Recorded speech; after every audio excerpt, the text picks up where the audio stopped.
Hola a todos y hola a todas y todes. Y bienvenidas a esta sesión que vamos a hablar sobre refugiados con dos personas. Para el primer apellido voy a tener que mirar a mi papel porque siempre me cuesta decir tu apellido, Mateusz Kędzierski de CEAR y con María Paramés de Mundo en Movimiento. Dos personas que se dedican al mundo de la persona en movimiento, del refugiado. Vamos a utilizar las dos palabras porque, ¿no? Para que no sea solamente aquella persona que ha recibido el estatus de refugiado, sino que incluya a todas las personas que vienen a buscar acogida y lugar seguro en nuestras ciudades, nuestros países o donde puedan en realidad, ¿verdad? Los dos están en organizaciones que además es interesante porque los dos están en organizaciones dedicadas a este tema, pero una es como una entidad grande, ¿no? Que es CEAR, y luego Mundo en Movimiento es una organización más pequeñita. Me interesará ver qué beneficios tiene cada una de estos tamaños y de estas dimensiones para poder hacer más o hacer menos, ¿no? ¿Dónde va la flexibilidad? ¿Dónde se pierde? Y luego que hablemos un poco de qué es lo que está afectando de que no acojamos bien y qué podemos hacer para acoger mejor. Entonces, me encantaría que primero os presentaseis vosotros, si os va bien. Empezar con, tengo aquí como primero en la pantalla. Perdón, has dicho, es que se ha cortado. ¿Has dicho mi nombre, María? O... Vale, perdona. Sí, pues no, pues si te pudieses presentar, decir quién eres, qué haces y un poco sobre tu organización. Sí, yo soy psicólogo de CEAR, de la Comisión Española de Ayuda a Refugiados, que es una entidad que participa en el sistema de asilo dirigido por el Ministerio de Inclusión, Seguridad Social y Migraciones. Por tanto, desde CEAR lo que hacemos es acompañar el itinerario de las personas que solicitan asilo, tanto desde los centros de acogida hasta su proceso de inclusión y autonomía en la sociedad a través de diferentes servicios que se ofrecen en la entidad. Gracias, Mateus. María, cuéntanos. Pues nada, como bien has dicho, nosotros somos una organización muy chiquitita que tuvo sus inicios nos conocimos acompañando a personas que se encontraban detenidas en campos de refugiados en Grecia. Al retorno, pues decidimos que queríamos como hacerlo desde una perspectiva propia y darle unas cuantas vueltas y ya dedicarnos como profesionalmente a ello. Veníamos de diferentes proyectos y de haber pasado por diferentes lugares cada una de nosotras. Y aquí estamos, hemos creado una entidad chiquitita e impulsamos un poco, pues, o sea, trabajamos pues, desde muchísimos aspectos, o sea, nosotras siempre decimos que es como desde lo multidimensional que tiene la migración y hacia obtener un concepto, bueno, que está cada vez más visible, que es el de obtener como llegar a tener una ciudadanía global, que es algo que, bueno, que implica pues, una perspectiva ecologista, feminista, colectiva, o sea, tiene como tiene muchas acepciones. Entonces, bueno, pues esto es lo que hacemos desde muchos sitios.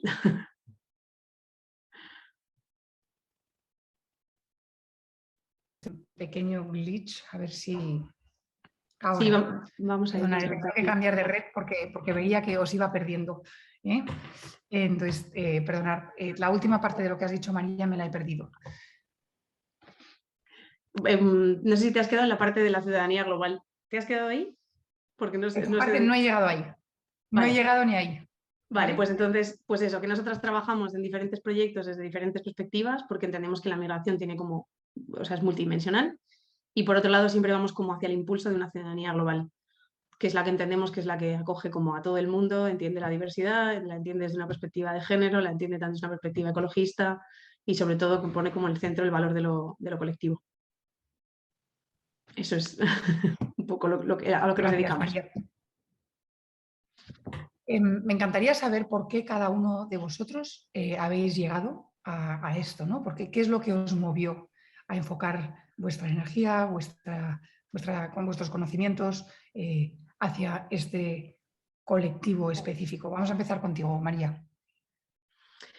Pues a ver, yo, o sea, de profesión soy enfermera. en el desarrollo profesional, ya desde los inicios me dediqué como a, o sea, tuve como una parte de, al principio de mi carrera profesional, estuve como moviéndome como en espacios de cooperación, estuve en Latinoamérica, concretamente en Bolivia, en proyectos de tráfico con menores, bueno, diferentes, también hice como educación para la salud, bueno, diferentes cosillas que se van haciendo como desde, que se pueden hacer desde el mundo sanitario.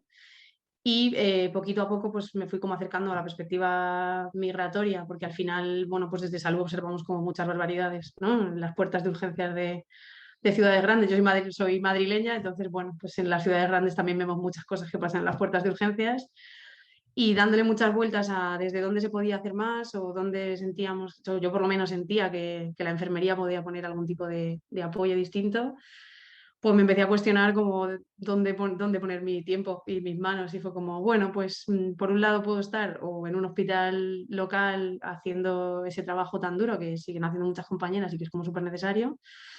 Y luego pues tuve como también bastantes desencuentros con cómo se nos trata el personal sanitario en España. He salido fuera varias veces a trabajar y en una de esas pues dije, bueno, pues me voy a ir porque lo que está pasando en Grecia igual pues puedo hacer algo más, aunque sea simplemente, o sea, ni siquiera ya como sanitaria, sino más como necesito como hacer algo útil porque este mundo este momento de crisis humanitaria que nos está tocando vivir es bastante patético y necesito como hacer algo. Grecia nos pillaba muy cerca y pues en un momento así me fui a Grecia. En Grecia pues puse mis manos y a la vuelta pues ya era como demasiado difícil dejar de trabajar en esto. Entonces fue como, bueno, pues ahora cómo lo hacemos desde Madrid y eso hicimos. Gracias.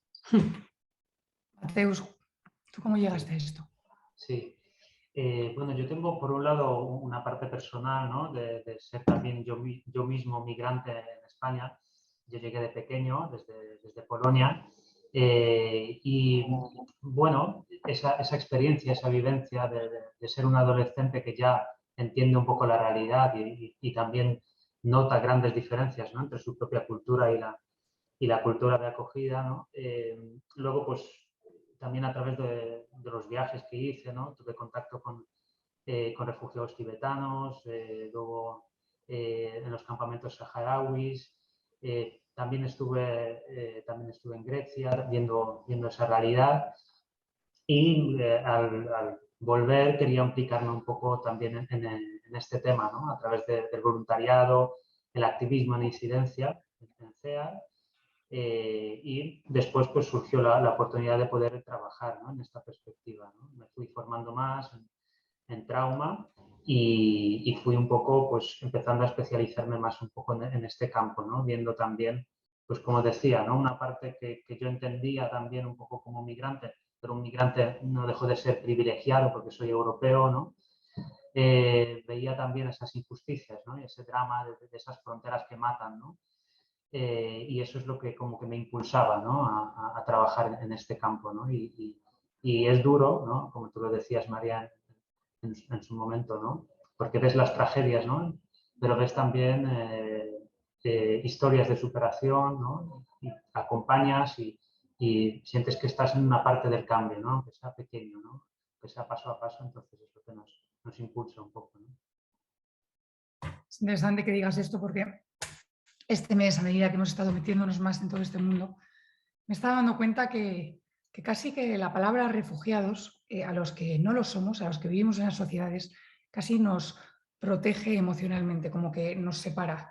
El poder encasillar allí es como refugiados, eso allí y ya como que deshumaniza a las personas que forman parte de este colectivo, ¿verdad?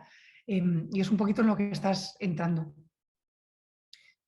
¿Qué parte, o sea, qué opinas de lo que digo, de que hay como una desconexión de la humanidad, de las personas que forman, que son refugiadas o que vienen a buscar acogida? ¿Y cuáles son las partes que te gustaría que viese la gente de la humanidad de las personas que vienen? Vamos a empezar contigo, Mateus. Sí. Sí, la verdad es que hay términos, ¿no? que son muy duros, ¿no? Que se utilizan un poco en los medios de comunicación, ¿no? Y un poco en cómo hablamos, ¿no? El tema de, sobre todo, menas, ¿no? Ese término menas, ¿no? Como hablamos de la infancia desde esa perspectiva, ¿no? Y en el tema de los refugiados, parece como que el refugiado sí que tiene un motivo para venir, ¿no? Casi que incluso le damos un estatus, un privilegio, ¿no? Porque, bueno, es una persona que ha sufrido, entendemos, ¿no? El refugiado desde ese lado. Y hay que recordar que el derecho a migrar es un derecho universal, es decir, tenemos derecho a migrar, a cambiar, independientemente muchas veces, ¿no? de los motivos. En pequeñas escalas todos hemos migrado, ¿no? Todos migramos en todo momento, ¿no? ¿Y por qué ponemos esas barreras, esos obstáculos, ¿no? Y ponemos barreras mentales, ¿no? de actitudes a nivel social, pero también barreras administrativas, ¿no? Que rompen las vidas de las personas, ¿no? Y creo que hay que trabajar mucho en eso, ¿no? En que muchas veces el activismo propio nuestro tiene que ser con amigos, con compañeros, ¿no? Para luchar contra esos prejuicios, contra esos discursos, ¿no? Quitar esos términos de invasión, de que los migrantes nos quitan cosas cuando vienen, ¿no? Cuando es todo lo contrario, cuando nuestra vida privilegiada es la que ha quitado cosas a las otras personas en sus países, ¿no? Entonces yo creo que es cambios que tenemos que ir haciendo día a día, ¿no? Es un esfuerzo constante. Es tan verdad también esto que dices, ¿no? De que muchas de las razones que la gente tiene que ser refugiada es por cosas que de alguna manera han sido iniciadas por nuestros países más desarrollados, ¿verdad? Y que tenemos que ser responsables de, aunque parezca como escondido, porque hay como un paso en medio, que sepamos que eso a veces ni está ese paso, ¿no? A veces, por ejemplo, si hablamos de Afganistán, por ejemplo, en ese caso es directamente desde nuestro mundo desarrollado, pero en otros casos hay como a lo mejor un punto en medio, pero ahí estamos, ¿no? Porque es lo que crea como este conflicto, estas ganas de crecer más, ¿no? Que puede, entonces que muy a menudo estamos ahí detrás y tenemos que responsabilizarnos de ello, y parte de la responsabilidad es acoger de una forma más humana. María, cuando hablamos de deshumanización de la persona en movimiento o en refugiado. Bueno, o sea, suscribo como todo lo que ha dicho Mateus, eso 100%. Y por matizar un poco al foro, o sea, también creo que hay algo muy, muy, muy clave, ¿no? O sea, que creo que no podemos perder de vista que el Estatuto de Refugiados se crea en un periodo de entreguerras, entonces todo se queda como en ese marco, ¿no? De ese momento en el que necesitábamos que la gente, ¿no? Se recuperara como de ese momento para que volviera a ser productiva, y que todo eso también se genera dentro de un sistema capitalista que está por y para la producción. Entonces, es muy curioso observar cómo las leyes se actualizan o desactualizan, o se quedan sin actualizar, mejor dicho, más que se desactualizan en función de qué intereses tenga ese sistema, ¿no? Entonces es como, ahora sí que me interesa que determinadas personas vengan porque hay determinados regímenes o determinadas cosas que sí que me interesan. Por otro lado, luego, ¿no? Por ahora el refugio climático, queremos hablar de ello, pero relativamente porque ya no nos ha quedado otra, ¿no? Porque ya la cuenta atrás es demasiado evidente. Pero sin embargo, queremos seguir manteniendo como el concepto de migrante económico en diferenciación del refugiado, ¿no? Y el refugiado es el de las guerras que yo he provocado y que ahora voy a compensar con esa, ¿no? Que es lo que planteaba Mateus. Entonces, tenemos que tener mucho cuidado con las etiquetas, tenemos que tener mucho cuidado con el día a día, y tenemos también que exigirnos mucho y exigir mucho a nuestros gobiernos, porque hay un punto en el que las etiquetas al final funcionan, las compramos, operan, tenemos miedo al que tiene o sea, a nuestras vecinas que tienen un color diferente, nos hemos tragado todos los estereotipos y todo lo que viene, aunque no queramos, opera en nosotras. Entonces ahí hay que estar como siempre súper atentas, súper... De hecho nos pasa, ¿no? O sea, cuántas veces peleamos, por ejemplo, desde la parte de género, que es así como fácil de entender, hablamos de refugiado, pero no hablamos de refugiada. Y entonces de repente parece que solo son los hombres los que vienen por una guerra, ¿no? Y que va, luego claro, de repente a la refugiada la ponemos en otro sitio porque...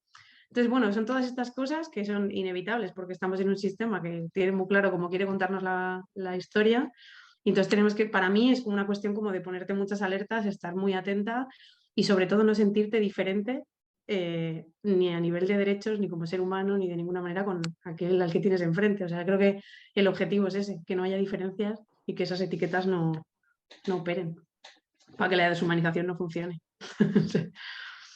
Va bien, María, me gustaría entrar un poquito más a fondo en este tema, que sé que es una de las cosas, y voy a utilizar la palabra aposta por los muchos sentidos que tiene, tanto para ti como para la conversación que estamos teniendo, que a ti te mueven, que son el tema de raza y género. Que has empezado a entrar un poquito, pero ¿cuál para ti dentro de este espectro que es el tema del refugiado, aparte de lo que has mencionado, por ejemplo, que no, que se hable del refugiado y no de la refugiada? ¿cuáles son los temas principales para ti cuando hablamos de raza y género o género?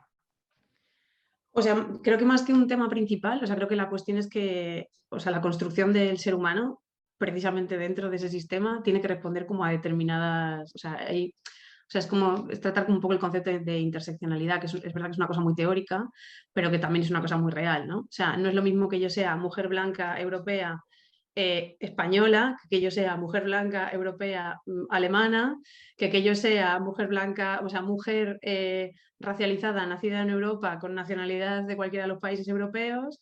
Luego hay otro o sea, luego tampoco es lo mismo que yo sea de una clase social o de otra, y luego no es lo mismo que yo sea, o sea, cuál sea mi identidad sexual y cuál sea mi orientación sexual. Entonces, todo eso para mí es como lo que tenemos que tener siempre súper claro y desde dónde o sea, si sabemos desde dónde se ha construido eso y lo que a mí me hace diferente a la racializada, a la que tiene una orientación sexual, entendamos, ¿sabes? Que no es la heteronormativa, la que acepta como el gran número de la población, es cuando de repente digo, espérate un momento porque es que hay un montón de cosas en las que no estamos pensando, que tenemos que desmontar y entonces a ver cómo lo vamos haciendo poquito a poco y cómo no nos vamos como contagiando de, ¿no? de esa diferencia. Entonces, creo que más que una sola cosa, es una cuestión de entender la complejidad de desde dónde se nos oprime a cada una de las personas y desde dónde se nos construye en el sitio en el que al sistema le interesa. O sea, porque la mujer es diferente del hombre, porque la persona blanca a la persona racializada es totalmente diferente. O sea, eso es lo que realmente es importante. O sea, yo creo que no es la etiqueta, sino cómo se ha construido y qué función hace. Espero que se haya entendido porque es una cosa así un poco teórica, pero... Es interesante porque estaba pensando en la crisis actual, ¿no? La crisis de Ucrania, que nos ha traído a nuestros países y a nuestras ciudades, sobre todo a mujeres, ¿verdad? O sea, que más mujeres que hombres. Y luego algo que la sociedad ha entendido como más próximo, ¿no? Que lo hagan acogido de una forma distinta a lo que se ha acogido a lo mejor a personas de Libia o de Siria o de países de África, ¿verdad? Mateus, tú trabajas, o sea que al trabajar en CEAR tienes como mucha gente que viene a ti. ¿Cómo estás viviendo esta crisis distinta a anteriores? Sí, pues sobre todo, ¿no? Claro, hay un cambio muy fuerte, ¿no? Como comentas, en el tema de la actitud, ¿no? Desde el país de acogida, ahora con Ucrania, a otros países, ¿no? Que estamos acogiendo en otros momentos, ¿no? O a lo largo de estos años, ¿no? Hay muchos más recursos que se ofrecen, hay muchas más personas que a nivel personal ofrecen cosas, ¿no? Y sobre todo a nivel administrativo, ¿no? También se han puesto muchas medidas que ojalá se hubieran puesto también en otras crisis que denominamos crisis, ¿no? O en otros momentos, ¿no? Con otros flujos migratorios de otras personas, ¿no? Ese es un gran cambio, ¿no? Y desde la parte psicológica lo notas mucho también, ¿no? Al atender personas que chocan contra las barreras administrativas y otras que no, ¿no? ¿Cuánto sufrimiento produce eso también a nivel psicológico el ver que no tienes ese permiso de trabajo, ¿no? Que tú tienes que subsistir, tienes que ganarte tu autonomía, pero no te ofrecen trabajo, ¿no? Porque te discriminan, ¿no? Entonces, eso sí que se nota una gran diferencia en que hay diferentes, ¿no? Puestos para diferentes nacionalidades, ¿no? Cómo les acogemos, ¿no? De diferente manera. María, te veo como moviendo mucho la cabeza. ¿Hay algo que te gustaría añadir? No, no, que es que estoy como súper de acuerdo. O sea, que tal cual. Mm. Como que celebramos esas medidas, pero que ojalá sean para todos, o sea, ya se queden para todas. Ojalá. ¿Creéis que tendrá un efecto sobre cómo acogemos al siguiente o que no vamos a haber aprendido? María, vamos a empezar contigo. Yo ahí soy un poco pesimista. Suelo soñar alto, pero es verdad que cogiendo la toma de tierra al final es algo que está conviviendo ya. O sea, ya no es que está llegando gente desde muchos sitios, lleva mucha gente aquí mucho tiempo y el hecho de que se hayan tomado medidas, ¿no? O sea, que se haya mostrado voluntad política para cambiar determinadas medidas hacia determinada población no ha supuesto un cambio para las demás. Y eso, por eso a mí me lleva a pensar que no va a ser suficiente. Mateus. Sí, sí, también de acuerdo en lo que dice María, ¿no? Que yo creo que lo que nos toca, nos toca a nosotros hacer política, ¿no? y exigir que esas medidas luego también ¿no? se produzcan con otras personas, ¿no? Vamos a hablar de esas exigencias que te gustaría exigir. ¿Qué te gustaría exigir? A los administrativos, a colegios. María, te preguntaré a ti, a hospitales, ¿verdad? A los lugares que forman parte de la acogida, ¿no? O sea, que por ejemplo estaba viendo el vídeo de Weiwei, el documental de Weiwei el otro día, el Human Flow, ¿no? Y cómo estaban todas estas personas de África sentadas y de repente se empiezan a gritar, venga, de pie, ¿no? Estas personas que ya han tenido un viaje terrible y en vez de acogerles como con un cariño, ¿verdad? Con una cosa, con una voz que inspire algo de seguridad, es todavía como más trauma, ¿verdad? ¿Qué te gustaría exigir? Tanto a lo mejor quieres hablarme de administrativo, a lo mejor quieres hablarme a nivel de sociedad. Te invito a que lo lleves al campo que a ti más te mueve, de qué podemos hacer para acoger de otra manera. ¿Arranco yo? ¿Sí? Venga, arranca. Vale. A ver, yo creo que la solución principal administrativa sería que no se exigieran papeles a nadie. O por lo menos que no hubiera una clasificación de a los que sí se los exige y a los que no. Creo que con eso resolvemos prácticamente todo. O sea, si la cuestión administrativa se resuelve, la cuestión de asistencia sanitaria se resuelve, la cuestión de acogida se resuelve, la cuestión de los colegios se resuelve. Entonces, creo que es pura voluntad política. O sea, igual que ahora mismo un estatuto se concede directamente a una persona que viene de Ucrania, de la manera, vamos, lo más rápido que hemos visto, ¿no?, en los últimos años, y que ya les resuelve situación sanitaria, o sea, residencia, o sea, permiso de residencia, permiso de trabajo. O sea, eso es con lo que deberíamos poder llegar todo el mundo cada vez que nos movemos. Entonces, yo creo que con eso cerrábamos y nos íbamos a celebrarlo. Me gustaría añadir que efectivamente sí que a las personas de Ucrania se les está dando los papeles en 12 horas, ¿verdad? En vez de 4 años, que es lo que puedo, 5 si algún día llegan para personas de otros lugares. Pero también es verdad que les está costando encontrar casa, ¿eh? O sea que no les dan casas, no les alquilan, o sea que no confían en su dinero, digamos, o sea que la integración está siendo sin duda mucho más fácil, pero que no está siendo totalmente fluida, ¿verdad? Sí, sí, es que no, o sea, claro, es que el campo está muy mal sembrado en ese sentido. Entonces, claro, esa parte, sí, sí, esa será la parte común a la que se enfrenten, bueno, pues que al final el racismo está como súper institucionalizado. Y parece que no, pero claro, cuando pensamos en este tipo de cosas es que tampoco al ucraniano con el que, ¿no?, nos identificamos más fisionómicamente, tampoco nos interesa que se venga a nuestras casas. Eso Mateus puede explicarlo seguro que mejor que yo, que estoy segura de que le ha tocado hasta vivirlo. O sea que... Sí. Sí, concretamente, ¿no? Si las personas que vivimos aquí tenemos difícil acceso a la vivienda, ¿no? Qué difícil lo tendrán las personas que no tienen ingresos fijos, que no tienen un contrato indefinido, que no tienen unos ingresos superiores, ¿no? ¿Cuánto cuesta el alquiler en ciudades como Barcelona o como Madrid, ¿no? Eso ya simplemente por lo económico, ¿no? Pero luego después es eso, ¿no? Los prejuicios, ¿no? De lo que pensamos de las personas según el origen, ¿no? De cómo me va a dejar la casa, ¿no? O qué dificultades va a tener de convivencia, porque yo pienso, ya anticipo que esta persona va a ser problemática por su origen, ¿no? Lo encontramos, por un lado, en la vivienda y también se encuentra en el tema del empleo también muchas veces, ¿no? Que también es difícil conseguir un trabajo en buenas condiciones, ¿no? Muchas personas, aunque tienen permiso de trabajo, lo que se les ofrece es que trabajen en negro, ¿no? Y que trabajen en condiciones, con qué horarios, ¿no? En qué condiciones de seguridad, ¿no? Y claro, las personas están desesperadas, están frustradas, están esperando mucho tiempo para poder tener dinero, incluso para poder enviar a su familia. Entonces, en esa situación, pues al final, a veces tienen que aceptar lo que venga, ¿no? Y tristemente eso es lo que se ve muchas veces, ¿no? La sensación que me da desde fuera es que el ser refugiado o al llegar a un país, ¿no?, de acogida, al principio tiene como todas estas partes administrativas, ¿no?, que casi ni te dejan entrar en la parte psicológica porque estás tan ocupado intentando rellenar papeles, estar haciendo cola, ahora vas aquí, ahora vas allá, ¿no? Que casi no puedes entrar en el tratamiento del dolor que está dentro. ¿Cómo podríamos agilizar este proceso? Claro, agilizarlo es eso, ¿no? Es el tema de las barreras administrativas, ¿no? Como dices, al final las personas, bueno, si entran las personas vulnerables en el sistema de acogida, pues sí que durante los primeros meses, ¿no?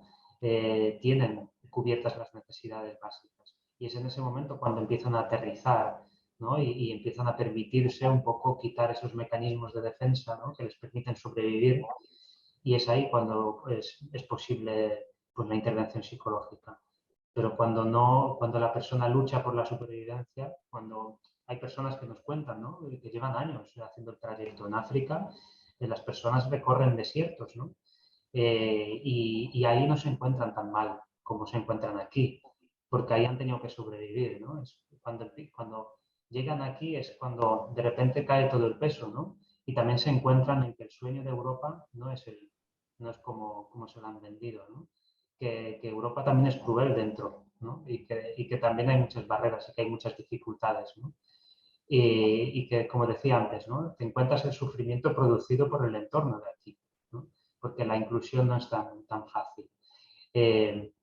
Claro, ¿cómo podemos, ¿no? Al final, pues muchas veces, pues personas que sean solidarias, ¿no? Que entiendan que su vivienda también puede ser para personas migrantes, ¿no? Que ajusten el precio del alquiler, que puedan ofrecer la vivienda para estas personas, ¿no? O empleos o empresas que sean también más socialmente responsables, ¿no? Que entiendan que es bueno tener personas migrantes en su trabajo, en su entorno, ¿no? El crear un ambiente diverso, y que esas personas también pueden aportar cosas, que tienen conocimientos, que aunque a lo mejor su educación no está convalidada, el conocimiento está ahí. Y si tú haces pruebas objetivas, esas personas saben cómo hacer el trabajo, ¿no?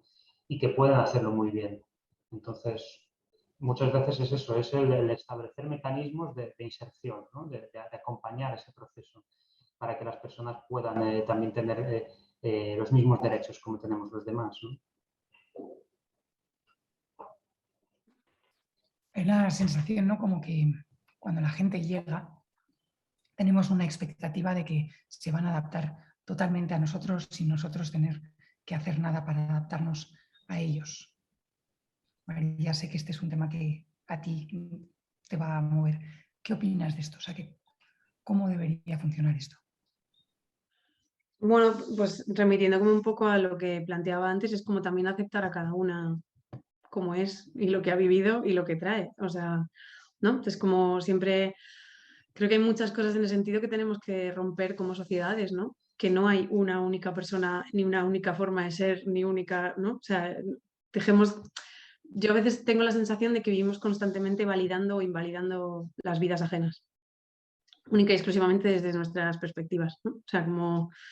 Entonces hay algo como de, te valido o no te valido tus títulos, te valido o no te valido tus papeles, te valido o no te valido tu manera de vivir, te valido o no te valido que te sientes en el suelo, te valido o no te valido que lleves un pañuelo en la cabeza, ¿no? O sea, es que todo el rato es como, somos un poco opinólogas profesionales de, ¿no? de vidas ajenas, cuando no hemos vivido ahí. Entonces es como, ¿y por qué lo nuestro es válido y lo que está enfrente no? Entonces, eso es que es lo que decía Mateo, o sea, ya está, es como acepta que todo el mundo necesitamos un sitio donde vivir, todo el mundo tenemos que trabajar, todo el mundo, ¿no? Entonces, si todo eso tiene que pasar, todos tenemos que colaborar en ello y eso dará posiblemente mejores resultados en general, ¿no? Porque si no, hay algo como de cuál es el reporte que te da lo otro, porque el otro está como asentado en una cosa como muy, muy teórica, ¿no? Y que funciona mucho, pero ¿el reporte de no alquilar tu casa? ¿Cuál es? ¿El reporte de no contratar a alguien y seguir teniendo puestos de trabajo vacantes? ¿Cuál es? ¿El reporte de no, de no tener, o sea, no validarle a la gente las formaciones que trae, sean regladas, no regladas, de los niveles que sean? ¿De qué te sirve? ¿No? O sea, yo creo que esa es la pregunta. Es como, entonces, ¿por qué lo hacemos? Hay dos palabras que me vienen a la mente. Uno es la falta de esperanza, ¿no? Eso es algo que es la sensación que me da, que ser una persona refugiada es, tú te vas de tu lugar de origen por la esperanza de encontrar algo mejor y en el momento que llegas es lo primero que se te quita, ¿no? O sea que es la sensación que tengo, es como que las barreras que te encuentras, lo que te van diciendo es olvídate de la esperanza, porque no va a haberla. ¿Estaríais de acuerdo?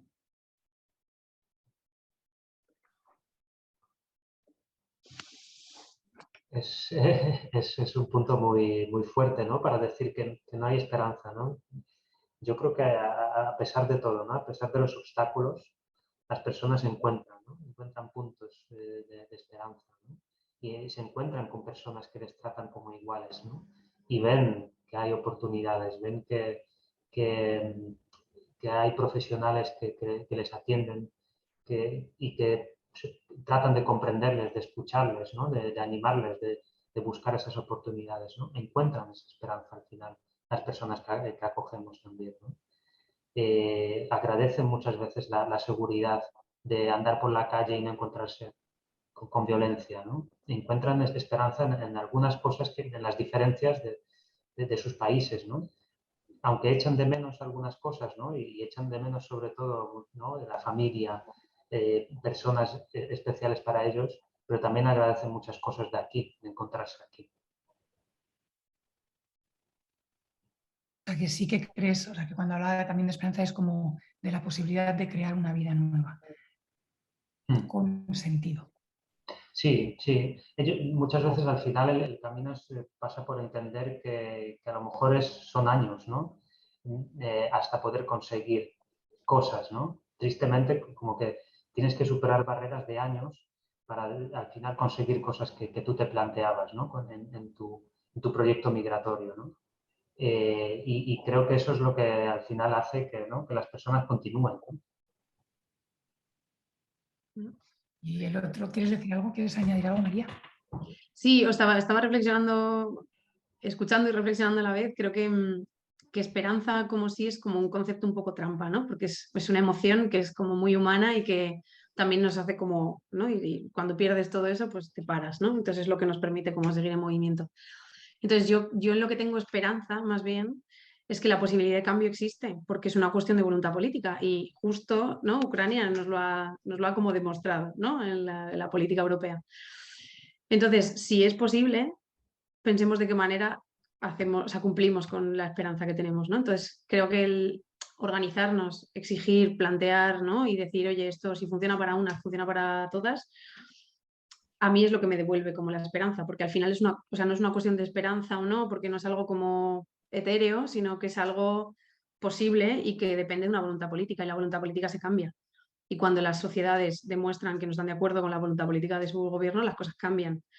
Entonces, creo que encontraba como la esperanza más ahí. O sea, entiendo perfectamente desde dónde nos lo narrabas, pero se me ha venido como eso, ¿no? En plan, claro que se puede y claro que hacia ahí espero que vayamos. Pues vamos a ir a eso, ¿no? O sea que los dos formáis parte de organizaciones muy distintas en términos de estructura, de tamaño, ¿no? Mateus está en CEAR, que es una organización enorme a nivel nacional.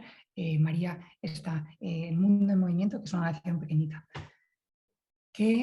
O sea que yo creo que hay cosas que puede hacer una organización grande y hay cosas que no puedes hacer por ser grande.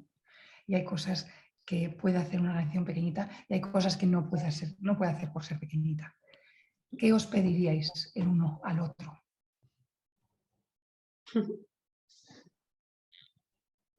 Claro, es que yo no pediría, o sea, más de lo que está haciendo, yo creo que el trabajo ya está hecho, o sea, simplemente el crear eso que está creando María, ¿no?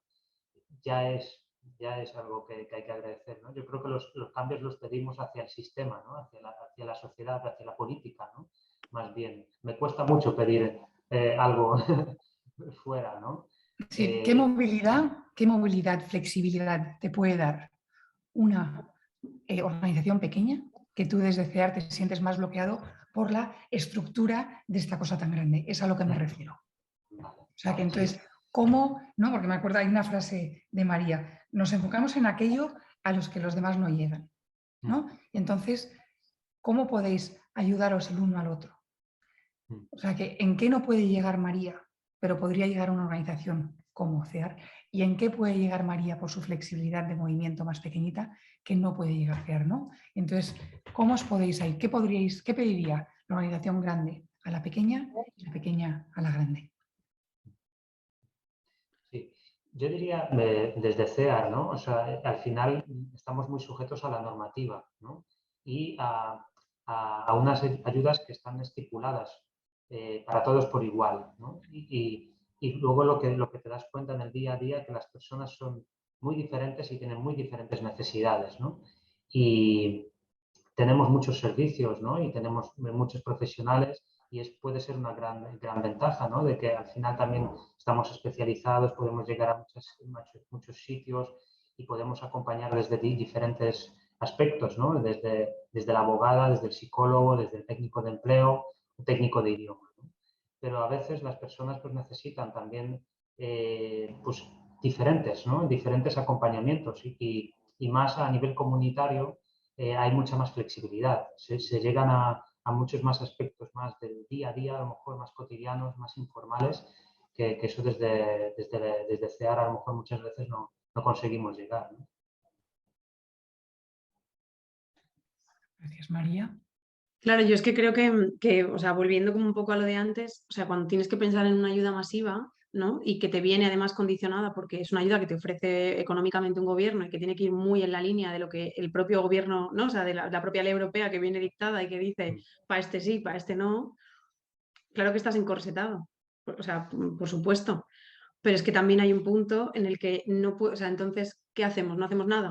O sea, que yo en ese sentido a CEAR no siento que le pueda pedir mucho más. O sea, lo que le puedo pedir es que, o sea, que no pierda de vista ese corsé en el que opera, que creo que no lo pierde, además. O sea, creo que sigue haciendo una incidencia política importante. O sea, la cosa es que en ningún momento se convierta al final bueno, que esto pasa como mucho, ¿no? Que te acabas convirtiendo como en una mano ejecutiva del gobierno, ¿no? Que cuando estás condicionado a una economía, esto te pasa. O sea, lo hemos visto en Grecia, lo hemos visto en el Sáhara, lo hemos visto como en los sitios que se han ido como enquistando y cronificando. Al final, aunque tengas allí entidades que están recibiendo ayudas europeas, están súper condicionadas y ahí hay un punto en el que pierdes de vista el por qué estás ahí y por qué ibas. Creo que, claro, que también es lógico, o sea, que es como muy difícil, o sea, se está como poniendo toda la responsabilidad en quien está como intentando hacer un cambio. O sea, creo que eso hay como que tenerlo como súper claro. Y nosotras que somos más chiquititas, pues que en este crecer no perdamos de vista tampoco eso. Y aún así que, o sea, también creo que es muy necesaria la profesionalización, ¿no? de los trabajos que hacemos, porque tenemos que tener sostenida la vida para poder dedicarnos plenamente a ello, pero también creo que también hay que conseguir desde otros sitios organizarnos, organizar a la gente también, o sea, que también fomentar que la gente misma que está, o sea, que está ahora mismo en una situación peor que nosotras y que estamos como colaborando en que adquieran esos derechos que se les han negado, también tengan una organización, terminen formando parte de esas sociedades y entonces cada una desde los lugares donde nos colocamos lleguemos a generar algo que arriba es donde se produzca el cambio. O sea, yo creo que más que, o sea, creo que es como una coordinación, ¿no? O sea, que es como muy, o sea, a mí no me gusta mucho cuando se cargan las tintas, ¿no? Contra ni entidades más grandes o más pequeñas, porque es que hay algo de que perdemos quién tiene realmente la responsabilidad de esto y la responsabilidad de esto está en la política europea, o sea, que son nuestros gobiernos, o sea, que es decir, que al final viene todo como del mismo sitio y ahí es donde hay que dar fuerte. Lo que pasa es que, claro, si también son ellos mismos los que nos conceden el dinero para, para intervenir, pues es que hay algo como de, o nunca vas a llegar a ser grande, o si eres grande también vas a tener muy cooptadas determinadas cosas. Pero mientras, creo que hay toda una capacidad de organización y de devolución y estamos muy conectadas, las organizaciones grandes y pequeñas. O sea, que a lo mejor hacia la sociedad parece que no, pero que yo creo que conexiones hay. Vamos. Bueno, si no dudaba de las conexiones, era más bien, ¿no? Cómo volver a sacar el tema de cómo se puede colaborar para beneficiarse todo el mundo de las estructuras distintas. Os escuchaba hablar y pensaba que hay una cosa que siento que es fácil para los gobiernos como no entrar del todo, porque siento que el mundo del refugiado es un poco un submundo que está como un poco escondido de los ojos de la sociedad, que como que no estamos como que están como escondidos la imagen del campo de refugiados es casi perfecta en ese sentido, ¿no? Están como alejados en otro lugar y como que no salen. Entonces, el resto de las personas podemos vivir haciendo ver que esto es una realidad que no existe, ¿verdad?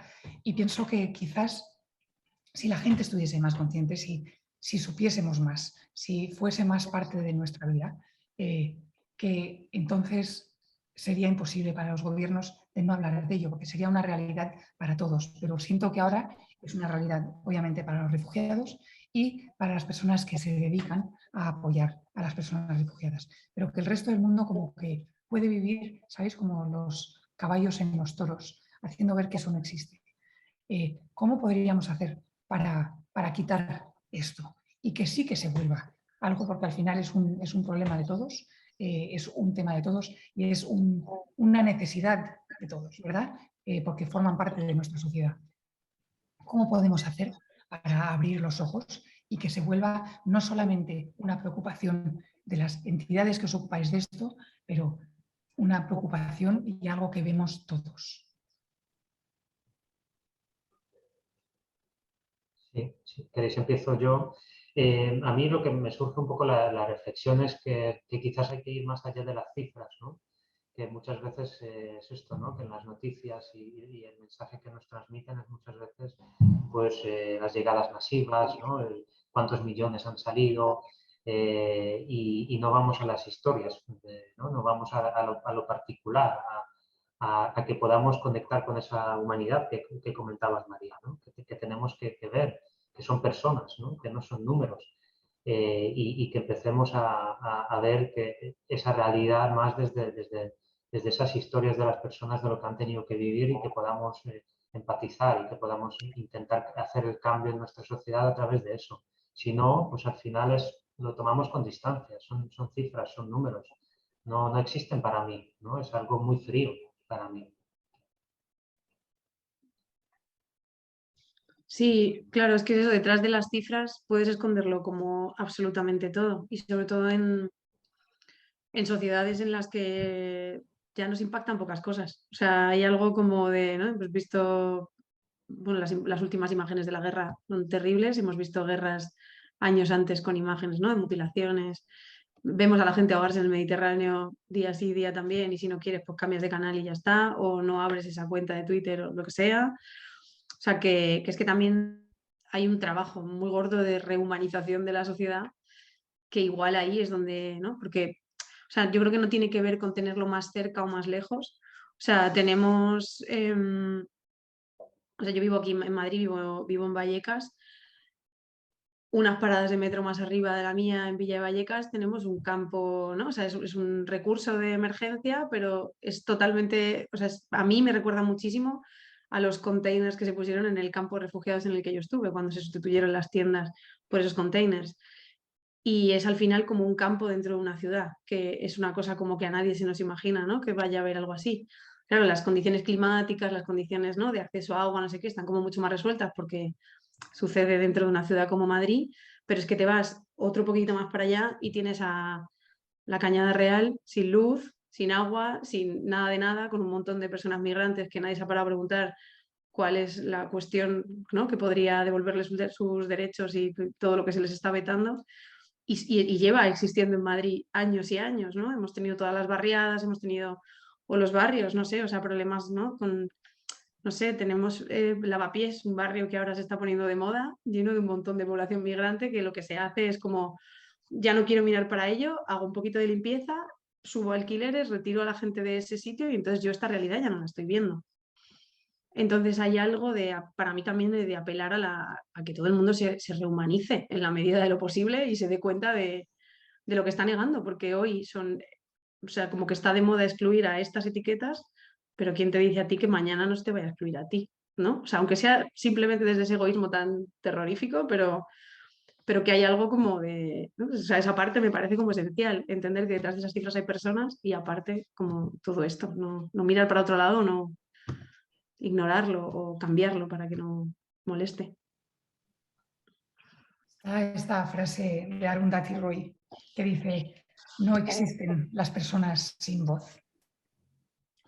Lo que hay son personas deliberadamente silenciadas o preferiblemente no escuchadas. Y es un poco lo que estamos diciendo. Entonces, ¿cómo podemos hacer para darles más voz, ¿verdad? Para que ese humano que hay detrás de cada historia, ¿no? Ese dolor, ¿no? Toda la historia que viene con ellos, sea también parte de ellos, porque es que es imposible que no te llegue una vez que empiezas a conectar con ello y a saber que lo que hay son humanos y personas con sentimientos, con esperanzas, con dolores, con todo, ¿verdad? Yo creo que, o sea, bueno, en lo que venimos diciendo, ¿no? Que a veces también tenemos que cambiar los verbos. Yo esto me lo he pensado mucho, como ya no es una cuestión de que nosotras concedamos o no concedamos, lo demos, no lo demos, es una cuestión de que esas personas parten de ser seres humanos y por ello tener derechos humanos y entonces algo estamos haciendo mal. O sea, ya no es una, o sea, no es una concesión, es que hemos quitado algo que no tenemos derecho a quitar, ¿no? O sea, Vale. Totalmente. Sí, yo Mateus, creo ¿quieres que decirlo? sí, que creo que, ¿no? Uniendo un poco lo que decía María, ¿no? Que perdemos un poco esa noción de comunidad, ¿no? De que lo que le ocurre a la otra persona también me afecta o me afectará en alguna medida. Entonces, si yo quiero que me cuiden, también tengo que cuidar, ¿no? Me cuido y cuido a los demás también, ¿no? Porque vivimos en una comunidad, ¿no? Y que perdemos eso, ¿no? Hemos vuelto a ser tan individualistas en que las cosas nos llegan, ¿no? Y que tenemos las necesidades básicas cubiertas. Parece que todos son privilegios, ¿no? Y no sabemos de dónde vienen estas cosas y nos olvidamos que vienen de algún lugar, ¿no? De que alguien lo ha tenido que hacer, de que la vida de otra persona también afecta a la mía, ¿no? Y entonces pensemos un poco más en eso, ¿no? En la comunidad, en cómo estamos relacionados todos.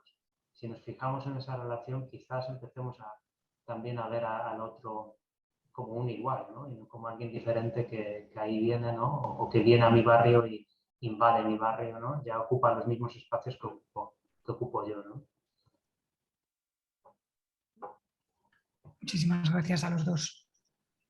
No sé si hay alguna otra cosa que decir. Mira, antes de irme de aquí, yo sé que querría decir esto, porque para mí es importante.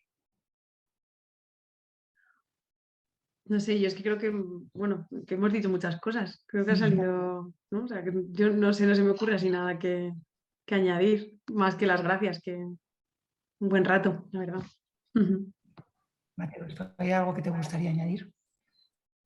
También unirme al agradecimiento, ¿no? Yo creo que ha sido pues, un pequeño evento enriquecedor, ¿no? De poder compartir ideas, de poder sentir que también hay otras personas, ¿no? Que también compartimos las mismas ideas, el mismo esfuerzo, que nos animamos, ¿no? En ese cambio de la sociedad, que yo creo que es lo que también tenemos que encontrar, esos momentos de decir, no estoy solo, ¿no? En esta lucha, no estoy sola y que bien que hay personas que tienen las mismas ideas o parecidas o similares y que estamos creando esa sociedad diversa, ¿no? Que acepta la diversidad, ¿no? O sea, por eso agradezco también que un viernes poder terminarlo así, ¿no? Sí.